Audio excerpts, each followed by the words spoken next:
Hi guys, welcome to my channel TCP the commerce point, जिसमें आपको 11 12 का accounts, economics और बिजनेस स्टडीज़ पढ़ाया जा रहा है और साथ ही साथ एसएससी सीजीएल डब्ल्यू के लिए अकाउंट और इकोनॉमिक की भी तैयारी कराई जा रही है। गाइस, जैसे अभी हमने लास्ट अपनी क्लासेस में अकाउंटिंग इक्वेशन ख़त्म करा था, ठीक है गाइस। अब उसके बाद हम जो मेन अकाउंट है अब वो हमारा यहाँ से स्टार्ट होगा।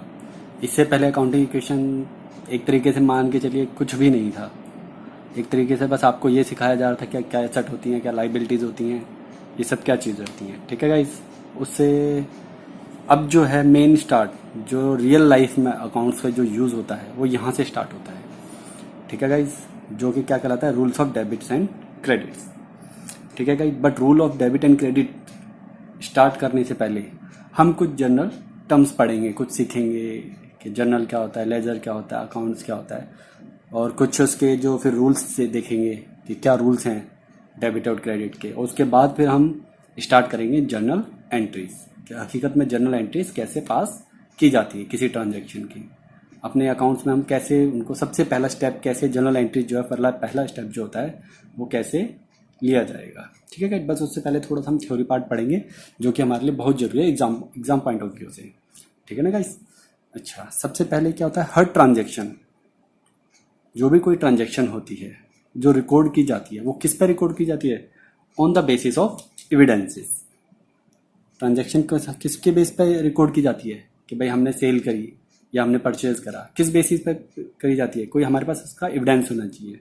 एविडेंस में हमारे पास क्या क्या हो सकता है, इनवॉइस हो सकता है, क्या हो सकता है हमारे पास, इनवॉइस हो सकते हैं, बिल हो सकते हैं, ये सब क्या है हमारे बेसिस ऑफ एविडेंस। और इनको हम क्या बोलते हैं, सोर्स डॉक्यूमेंट। क्या बोलते हैं हम इन सबको, हम सोर्स डॉक्यूमेंट्स, ठीक है गाइस, ठीक है। नेक्स्ट पॉइंट है, rule of debit and credit are applied to each transaction and recorded in the books of original entry journal. कहने का मतलब है जो rule of debit and credit है ना, वो हर ट्रांजैक्शन पे अप्लाई होता है। जो भी बिजनेस के अंदर जिसको भी ट्रांजैक्शन को बिजनेस के अंदर इंक्लूड करा जाता है, जो भी ट्रांजैक्शन बिजनेस के अंदर इंक्लूड होती है उसको, उसके अंदर क्या लगता है, हमारा rule of debit and credit लगता है। और जो rule of debit and credit लगता है वो कहाँ पर रिकॉर्ड करा जाता है, इन the books of original entry, in the books of original entry. और उस ओरिजिनल एंट्री को क्या बोलते हैं, उस बुक को क्या नाम है, जर्नल। यानी कि हर ट्रांजैक्शन को कहाँ पर रिकॉर्ड करा जाता है, जर्नल के अंदर। कहाँ पर रिकॉर्ड करा जाता है गाइस, जर्नल के अंदर, ठीक है। अभी जर्नल क्या है हम आगे पढ़ेंगे। Transaction recorded in the books of account are transfer to specific account. जब ये जर्नल में एंट्री हो जाएगी, जब ये ट्रांजैक्शन जर्नल के अंदर एंट्री हो जाएगी, उसके बाद इनों को, जितनी भी जर्नल एंट्रीज हैं, जो भी जितने भी जर्नल के अंदर जो भी ट्रांजैक्शन, इन ट्रांजैक्शंस को कहाँ पर भेजा जाता है, इनको कहाँ पे ट्रांसफर करा जाता है, स्पेसिफिक अकाउंट्स में। कहाँ पे करा जाता है, स्पेसिफिक अकाउंट्स में ट्रांसफर किया जाता है।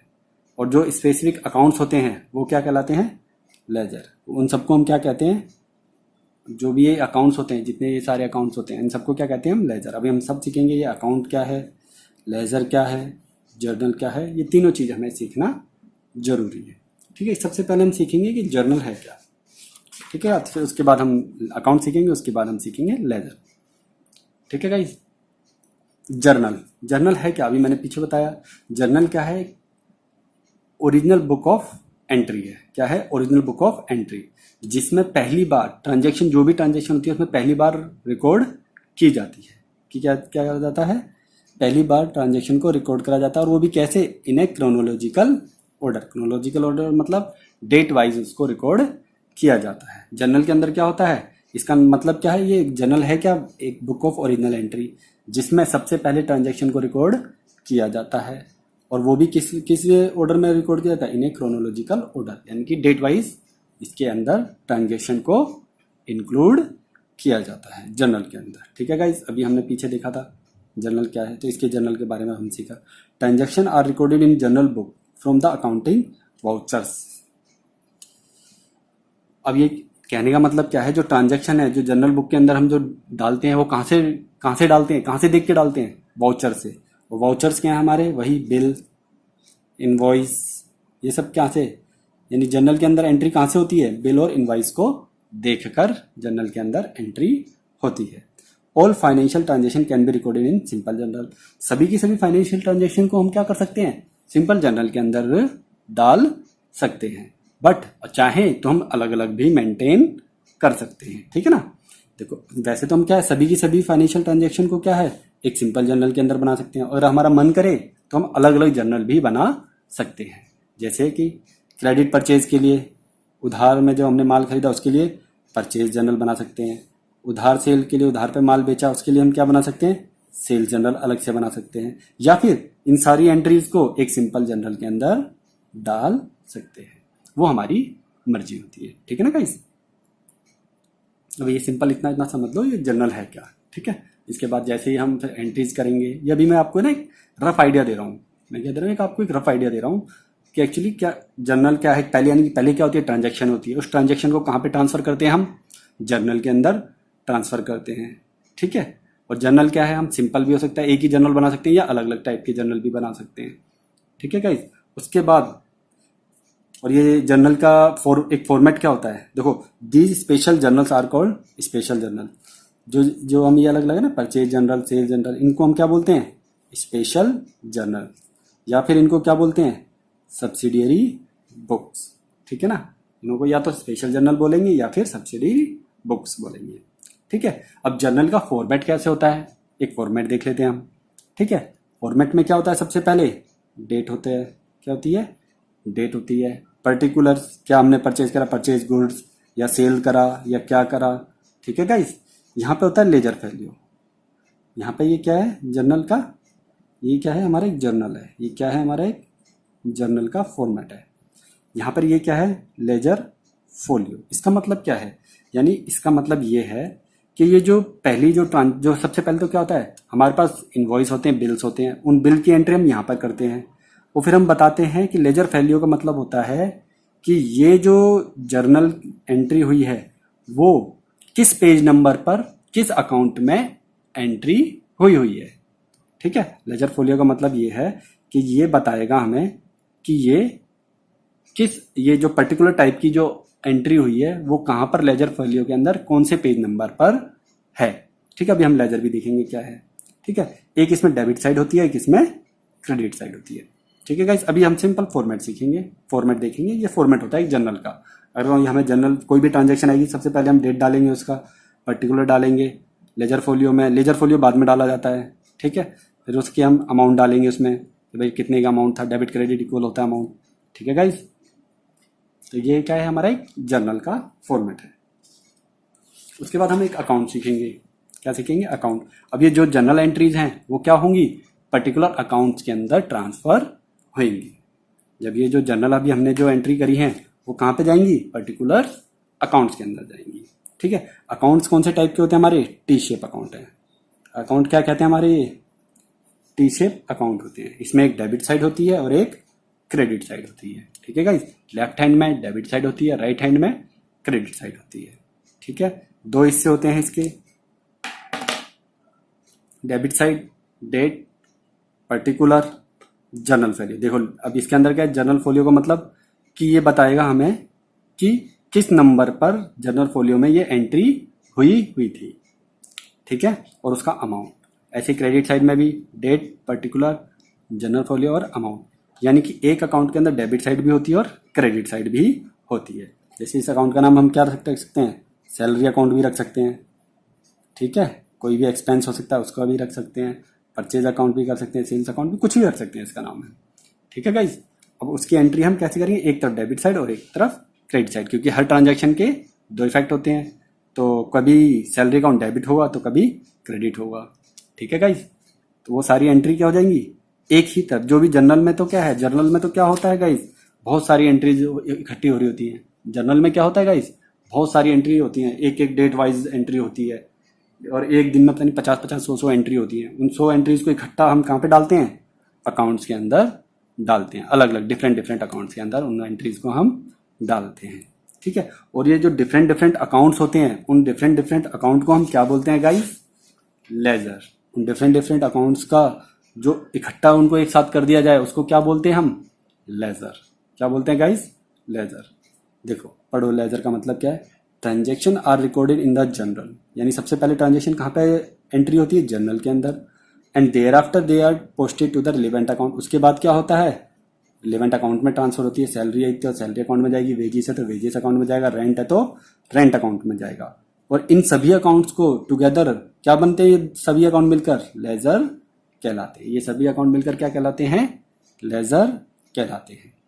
ठीक है गाइस, ये सिंपल में है ना, बहुत छोटी छोटी टर्म्स में बता रहा हूँ, ये आगे जाके डीप में लेजर भी है, जर्नल भी है, सब कुछ है। ठीक है, एक रफ आइडिया लेते हैं हम, उसके बाद फिर हम जर्नल एंट्रीज करना सीखेंगे। ठीक है ना guys. Ledger is a book in which various accounts are open and transaction are posted from journal book. ठीक है, लेजर बुक का मतलब क्या है, इन विच, जिसमें बहुत सारे वेरियस अकाउंट होते हैं। ठीक है, और ट्रांजेक्शन आर पोस्टेड फ्रॉम, और उन अकाउंट के अंदर कहाँ से ट्रांजेक्शन पोस्टेड की जाती है, जर्नल से। यही तो सीखा हमने, सबसे पहले जर्नल के अंदर होती है एंट्री, उसके बाद अकाउंट्स के अंदर ट्रांसफर होती है पोस्टिंग, उसके बाद जो पोस्टिंग कहाँ पे होती है, अकाउंट्स के अंदर होती है। और बहुत सारे अकाउंट जो होते हैं उन इकट्ठे एक अकाउंट्स को क्या बोलते हैं हम, लेजर बोलते हैं। क्या बोलते हैं, लेजर। और लेजर को हम क्या बोल सकते हैं, एक तरीके से बुक ऑफ फाइनल एंट्री। ठीक है गाइस, ये थ्योरी में इसलिए करा रहा हूँ, ये बहुत इंपॉर्टेंट है। ये जैसे एमसीक्यूज बनते हैं ना छोटे छोटे, वो यहाँ से ही बनते हैं, थ्योरी पार्ट से ही बनते हैं मैक्सिमम। ठीक है, कुछ उससे ऐसे भी नहीं है कि खाली थ्योरी से ही बनते हैं, न्यूमेरिकल पार्ट से भी बनेंगे, बट मैक्सिमम जो होती है थ्योरी पार्ट से बनते हैं एमसीक्यूज। ठीक है guys, rule of debit credit क्या बोलता है कि हर ट्रांजैक्शन के दो एस्पेक्ट हैं, हर ट्रांजैक्शन के दो एस्पेक्ट हैं। एक तो क्या है, डेबिट साइड, और एक क्या है, क्रेडिट। ठीक है, हर ट्रांजैक्शन क्या करेगी, दो इफेक्ट देगी। हर ट्रांजैक्शन क्या होगी, दो इफेक्ट देगी, एक को डेबिट को करेगी, एक अकाउंट को क्रेडिट करेगी। अब क्या डेबिट करेगी, क्या क्रेडिट करेगी, वो हम आगे सीखेंगे।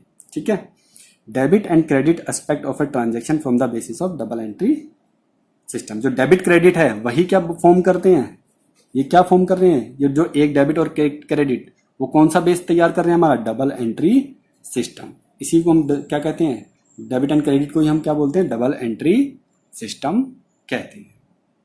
ठीक है गाइस, यहाँ तक समझ में आया, यहाँ तक किसी को कोई दिक्कत? ये बहुत सिंपल थ्योरी पार्ट था जो हमने अभी करा। ठीक है, अब ये जो जर्नल के अंदर हम जो जर्नल एंट्री करते हैं, जर्नल के अब हम मेन स्टार्ट होता है हमारा। अभी तो हमने छोटी सी थ्योरी सी पढ़ी थी, एक रफ आइडिया लिया था क्या क्या से क्या चीज़ होती है। अब यहाँ से हमारा मेन जर्नल एंट्री स्टार्ट होंगी। ठीक है, जर्नल एंट्री स्टार्ट करने से पहले हमें क्या होना चाहिए, उसके रूल पता होने चाहिए। भाई जर्नल एंट्री पास कैसे की जाती है, क्या डेबिट होगा, क्या क्रेडिट होगा, कौन सा अकाउंट डेबिट करना है, कौन सा अकाउंट क्रेडिट करना है। ठीक है, वो हमें पता होने चाहिए। उसके लिए दो अप्रोच है, उसके लिए क्या है, दो अप्रोच है। ठीक है गाइस, पहली अप्रोच उसको क्या बोलते हैं, ट्रेडिशनल अप्रोच। ठीक है, और दूसरी अप्रोच को क्या बोलते हैं गाइस, मॉडर्न अप्रोच। ठीक है, याद रखना दो अप्रोच होती हैं, एक ट्रेडिशनल एक मॉडर्न। ठीक है, ट्रेडिशनल अप्रोच में अब सबसे पहले हम सीखेंगे ट्रेडिशनल। आप चाहे तो ट्रेडिशनल सीख लो, चाहे मॉडर्न सीख लो, वैसे हमें दोनों ही सीखनी है, हमें तो दोनों ही सीखनी है, और जब भी हमारा काम चलेगा। ठीक है ना, ऐसा नहीं है कि हम खाली एक ही सीखेंगे और दूसरी से चलो काम चल जाएगा। दोनों आना बहुत जरूरी है। ठीक है, दोनों ही आना बहुत आसान है, और जो दोनों ही बहुत आसान है, बस आपको इतना आना चाहिए क्या एसेट है, क्या लाइबिलिटी है, क्या एक्सपेंस है, और क्या हमारे इनकम है। ये चीज अगर आपने क्लासीफाई कर ली ना, तो अब जनरल एंट्री करना तो ये समझ लो बच्चों का खेल है। सच्ची बता रहा हूँ मैं गाइस, सबसे आसान होता है जनरल एंट्री। और ये मैं बताता हूँ, ये जनरल एंट्री है ना, ये आपको इवन आपके ग्रेजुएशन, पोस्ट ग्रेजुएशन, चाहे आप सीए बनो, चाहे आप एज एन अकाउंटेंट बनो, जब तक आपको जनरल एंट्री नहीं आती होगी ना, आप सच्ची में कुछ नहीं कर सकते, आप कुछ भी नहीं कर सकते अकाउंट से रिलेटेड। इसलिए यहाँ पर अपनी पकड़ बनाओ, इस चैप्टर पे अपनी जितनी पकड़ बना सकते हो बनाओ। 11th में काम आएगा, 12th में काम आएगा, हर जगह काम आएगा, ग्रेजुएशन में काम आएगा। सीए में तो बिना जनरल एंट्री के आप कुछ भी नहीं कर सकते हो, क्योंकि आपको पता ही नहीं अकाउंट के अंदर तो क्या डेबिट होना है, क्या क्रेडिट होना है, तो आप कुछ नहीं कर सकते। अकाउंटेंट बनोगे, आपको पता ही नहीं है कि डेबिट क्या है, क्रेडिट क्या है, क्या कौन सा अकाउंट डेबिट होना है, कौन सा क्रेडिट होना है। आपको सॉफ्टवेयर में डालना क्या है यही नहीं पता, तो सॉफ्टवेयर भी कैसे एंट्री करेगा, अपने आप थोड़ी एंट्री कर देगा। ठीक है ना गाइस, तो उसके लिए देखो सबसे पहले हमें ट्रेडिशनल अप्रोच सीखते हैं। सही है, ट्रेडिशनल अप्रोच में क्या होता है, हम अकाउंट्स को दो पार्ट में डिवाइड करते हैं। ट्रेडिशनल अप्रोच को हम अकाउंट्स को दो पार्ट में करते हैं। दो पार्ट में मतलब एक पर्सनल अकाउंट और एक इम्पर्सनल अकाउंट। ठीक है, इम्पर्सनल अकाउंट को दो तरीके से बोलते हैं, एक रियल अकाउंट होता है उसमें, और एक नॉमिनल। तो नॉर्मली हम कहें तो ट्रेडिशनल अप्रोच कितने पार्ट में डिवाइड है, तीन पार्ट में, एक पर्सनल, एक रियल और एक नॉमिनल अकाउंट। ठीक है। रियल और नॉमिनल अकाउंट को क्या बोलते हैं? इम्पर्सनल, क्योंकि इसमें पर्सन का कोई लेना देना नहीं होता। और एक पर्सनल अकाउंट में मतलब यहाँ पे पर्सन्स का लेना देना होगा। पर्सन का मतलब नॉर्मल पर्सन, ठीक है ना, इंडिविजुअल, कंपनी, वो क्या है? पर्सन है, उधर लेना देना। इम्पर्सनल का मतलब इनके अलावा जो भी एंट्री होंगी वो या तो रियल होंगी या फिर नॉमिनल होंगी। उनको रियल नॉमिनल को क्या बोलते हैं? इम्पर्सनल अकाउंट बोलते हैं। ठीक है गाइस, यहाँ तक कोई दिक्कत? यहाँ तक वैसे भी कुछ समझने लायक था भी नहीं, बस इतना समझ लो कि ट्रेडिशनल अप्रोच क्या है, 3 पार्ट में डिवाइड है, पर्सनल, रियल और nominal.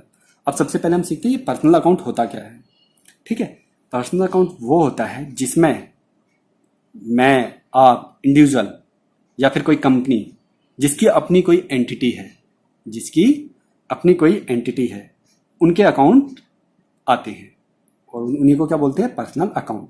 Which relate to persons. Persons मतलब इंडिविजुअल, आप और हम, firms, partnership firm, proprietorship firm, ठीक है ना, कंपनीज, कोई सी भी कंपनी होती है, limited, public limited, private limited, ठीक है, डेटर्स, क्रेडिटर्स, ठीक है, और एटसेट्रा आर पर्सनल अकाउंट। ये सब क्या है? डेटर्स। डेटर्स क्या है? जिनको हमें पैसा लेना है, वो भी तो एक आदमी है, या तो ये कंपनी होगी या फिर आदमी होगी। ठीक है। क्रेडिटर्स, क्रेडिटर माने जिसको हमें पैसा देना है, जिसको पैसा देना है या तो कोई कंपनी होगी या कोई आदमी होगा, तो इसलिए वो भी क्या आएगा? पर्सनल अकाउंट में आएगा। ठीक है गाइस, पर्सनल अकाउंट में क्या क्या आएंगे? इंडिविजुअल आप और हम, कोई भी होता है, राम, श्याम, घनश्याम, कोई भी हो सकता है। इंडिविजुअल फर्म्स कौन सी हो सकती है? पार्टनरशिप फर्म हो सकती है, प्रोप्राइटरशिप हो सकती है। Company, Ram and Shyam company, Ghanshyam company, कुछ भी हो सकता है, कोई ऐसा नहीं है कि राम एंड कंपनी भी डेटर भी बन सकती है, कुछ भी हो सकता है। ठीक है गाइस, यानी इसके अंदर कंपनी भी होगी, इंडिविजुअल भी होगा, डेटर्स भी होंगे, क्रेडिटर्स भी होंगे। ठीक है। अच्छा, इसके अंदर देखो कैपिटल भी है और ड्राइंग भी है। ऐसा क्यों है? कैपिटल किसकी है? कैपिटल किसकी है? ये प्रोप्राइटर। और प्रोप्राइटर कौन होता है? इंडिविजुअल। वो कौन होता है? इंडिविजुअल होता है। ठीक है। ड्राइंग किस में से होती है? उसकी, प्रोप्राइटर की, कैपिटल में से होती है, इसलिए भी ये भी क्या है? पर्सनल अकाउंट में आती है। कैपिटल और ड्राइंग भी किस में आती है?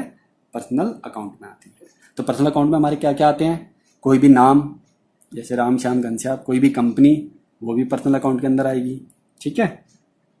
कैपिटल, ड्राइंग, ये भी किस में आएगी? पर्सनल अकाउंट में आएगी। ठीक है गाइस। अच्छा जी, अब हम नेक्स्ट देखते हैं। पर्सनल अकाउंट को भी हम क्या करते हैं? 3 टाइप में डिवाइड करते हैं। पर्सनल अकाउंट भी क्या है? अब जो पर्सन है वो भी तो 3 तरीके के हैं। एक जो नेचुरल पर्सन आप और हम। आर्टिफिशियल पर्सन का मतलब company, individual, sorry companies, trust, corporate bodies, institutions, ये सब क्या है? रिप्रेजेंटेटिव, जिनकी अपनी एंटिटी है, बट ये हकीकत में क्या है? पर्सन थोड़ी है। ये कोई चलते हैं, घूमते हैं, फिरते हैं हमारी तरह नहीं, बट ये क्या है? इनको हम एक तरीके से लीगल सेपरेट एंटिटी मानते हैं, एक अलग से इनको एंटिटी मानते हैं। ठीक है गाइज। देखो, नेचुरल पर्सन आप और हम, जिनको किसने बनाया है? भगवान ने बनाया है। तो पर्सनल अकाउंट में 3 तरह के होते हैं। नेचुरल पर्सन आप और हम, राम, श्याम, मोहन। आर्टिफिशियल पर्सन कोई भी कंपनी हो सकती है, लिमिटेड कंपनी, कोऑपरेटिव सोसाइटी, कोई भी हो सकती है। एक होता है रिप्रेजेंटेटिव पर्सनल अकाउंट। यानी देखो, रिप्रेजेंटेटिव पर्सनल अकाउंट होता क्या है, पहले यहाँ पे समझो। ये चीज़ ना बच्चों को बहुत कम समझ में आती है, बच्चे इसको रट के बैठ जाते हैं। ठीक है। रिप्रेजेंटेटिव पर्सनल अकाउंट का मतलब क्या है कि ये एक ऐसे, अब देखो रिप्रेजेंटेटिव पर्सनल अकाउंट में आता क्या क्या, पहले तो ये सोचो। इसके अंदर खर्चे और इनकम आएगी। अरे ये ऐसे कैसे हो सकता है भाई? ये खर्चे और इनकम पर्सनल कैसे हो सकता है? भाई ये तो पर्सनल अकाउंट का मतलब क्या है भाई? कोई किसी पर्सन से रिलेटेड होना चाहिए। आप बोल रहे हो सर कि एक्सपेंस और इनकम, खर्चे जो है, इनकम पर्सनल है। ये पर्सनल तब होगा जब अगर किसी साल का खर्चा या इनकम अगर वो अनपेड है या अभी तक मिला नहीं है। ध्यान से सुनते जाओ मैं क्या बोल रहा हूँ। वो खर्चे जो अभी तक अनपेड हैं या एडवांस में पे कर दिए गए हैं या फिर वो अभी तक आउटस्टैंडिंग है, वो सब क्या कहला जाते हैं? रिप्रेजेंटेटिव पर्सनल कहलाते हैं। क्यों कहलाते हैं? देखो, सिंपल सी बात सुनो। जैसे हमने रेंट पे करना है, क्या करना है? हमें रेंट पे करना है। तो रेंट पे करना है, हमने पूरा साल निकाल दिया, हमने रेंट पे नहीं किया, तब वो क्या हो गया? हमारी लाइबिलिटी बन गई। क्या बन गई हमारी? अब वो लाइबिलिटी। नॉर्मली तो वो हमारा एक्सपेंस है रेंट, मगर क्या हमने पूरे साल तक पे नहीं किया और फिर वो आउटस्टैंडिंग रह गया, तो वो क्या बन जाएगा हमारा? लास्ट में बैलेंस शीट में क्या कहलाएगा? Outstanding rent.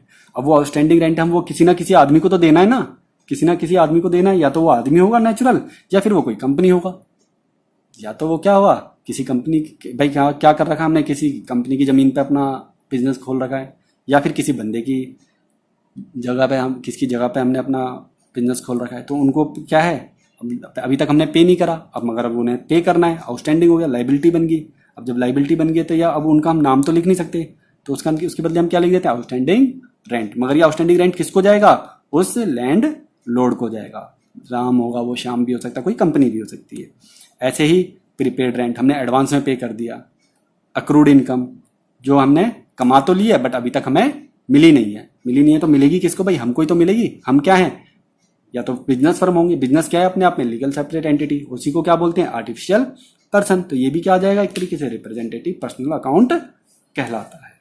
याद रखना, आउटस्टैंडिंग, प्रीपेड, अक्रूड, अनअर्न्ड, ये सब क्या कहलाते हैं, रिप्रेजेंटेटिव पर्सनल अकाउंट कहलाते हैं।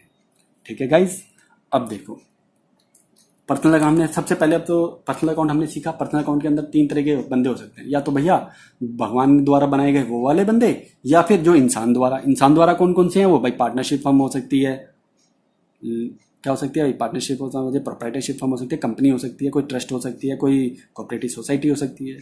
ठीक है, या फिर रिप्रेजेंटेटिव पर्सनल, ऐसे खर्चे और इनकम जो या तो हमें क्या है एडवांस में पे कर दिए, या अभी तक आउटस्टैंडिंग है, या अभी तक हमें मिले नहीं है, ऐसी इनकम। ठीक है, उन सबको क्या बोलते हैं, रिप्रेजेंटेटिव पर्सनल अकाउंट। तो हमने 3 तरीके के पर्सनल अकाउंट देख लिए। अब इस पर्सनल अकाउंट के अंदर rule of debit and credit क्या लगता है, वो हमें सीखना है। इसके अंदर कौन सा लगता है, debit the receiver and credit the giver. इसमें कौन सा रूल लगता है, debit the receiver and credit the giver. रट लो, इस रूल को पूरी तरीके से रट लो। पर्सनल अकाउंट के अंदर कौन सा रूल लगता है, debit the receiver, credit the giver. ये बहुत काम आएगा। ठीक है गाइस, अभी इसके लिए जैसे कि एक एग्जांपल ले लेते हैं। Cash receive from Shyam, cash received from Shyam. ठीक है, हमारे पास क्या आया, कैश। वैसे जनरल एंट्री में करना सिखा अभी नहीं रहा, तो फिर भी एक बार देख लो। कैश अकाउंट डेबिट, कैश आया हमारा, किसके पास से आया, टू श्याम। ठीक है, ये देखो हमारे पास आया डेबिट द रिसीवर, हमारे पास आया तो हमने क्या कर दिया, कैश को डेबिट कर दिया। क्रेडिट द गिवर, जिसने पेमेंट करी उसको क्या कर दिया, क्रेडिट कर दिया। पेमेंट वाले को क्या कर दिया,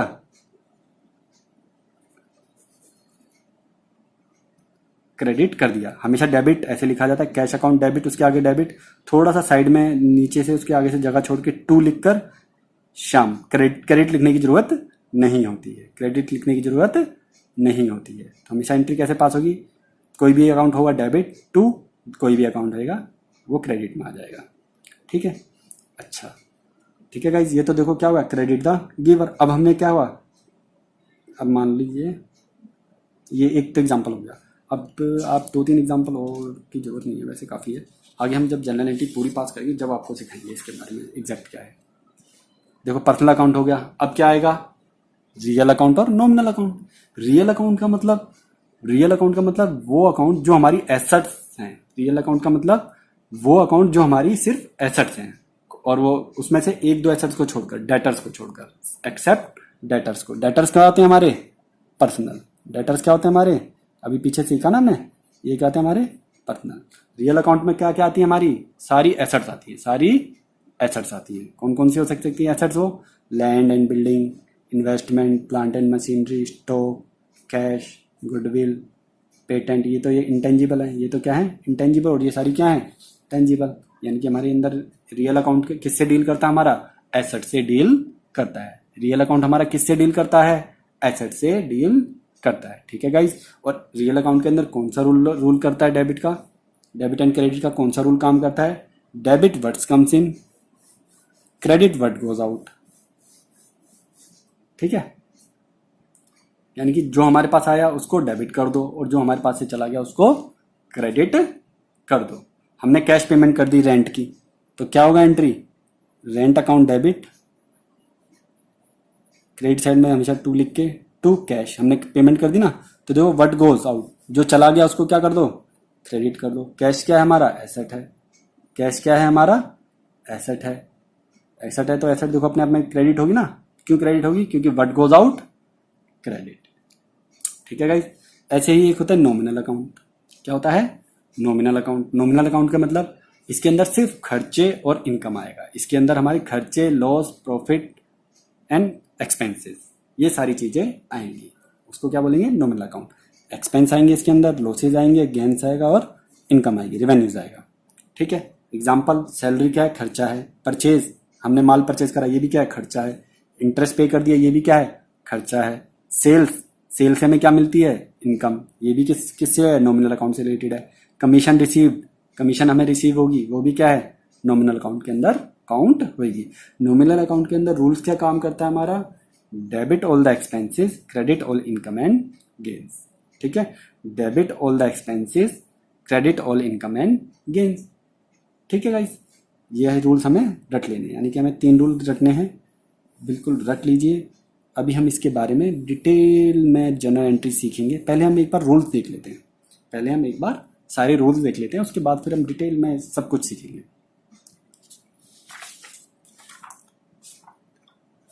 एक चीज और गाइस, देखिए नॉमिनल अकाउंट और पर्सनल अकाउंट में, देखो नॉमिनल अकाउंट का मतलब क्या था, अभी मैंने बताया, जो हमारे खर्चे होते हैं, जो हमारे खर्चे होते हैं, जैसे इंटरेस्ट क्या है, खर्चा है, वो कहाँ पे आएगा, नॉमिनल अकाउंट में। रेंट क्या है, खर्चा है, वो कहाँ पे आएगा, नॉमिनल अकाउंट में।